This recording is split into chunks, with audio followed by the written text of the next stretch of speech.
beni. Acım deli dikendir, yaralıyor sar beni. Çoraklarda susuzum, ıslat şu kalbimi.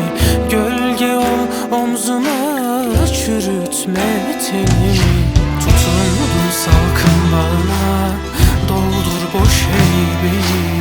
Kesme yapraklarını, kanar susan dilleri. Tutundum salkım bağına, doldur boş heybeyi. Kesme yapraklarını, kanar susan dilleri. Yoksun bir garip Mecnun, canım sana. Yanan ömrüme bir damla su, yazık bana. Çalsın bu deli boran teli, gülüm sana. Değsin kulağına bir dirhem, kırık hava. Yoksun bir garip Mecnun, ah canım sana. Yanan ömrüme bir damla su, yazık bana.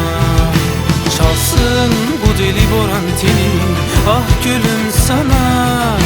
Değsin kulağına bir dirhem, kırık hava.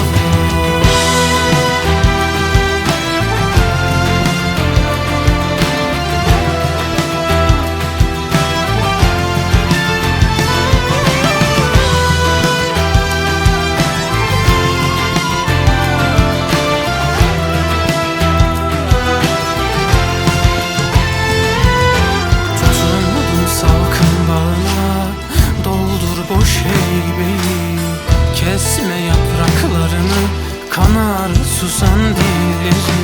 Tutundum salkım bana, doldur boş heybeyi.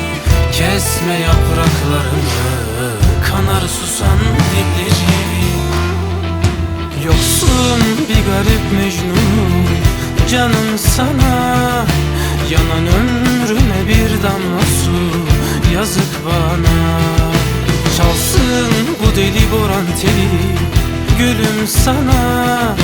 Değsin kulağına bir dirhem, kırık hava. Yoksun bir garip Mecnun, ah canım sana. Yanan ömrüme bir damla su, yazık bana. Çalsın bu deli boran teli, ah gülüm sana. Değsin kulağına bir dirhem, kırık hava.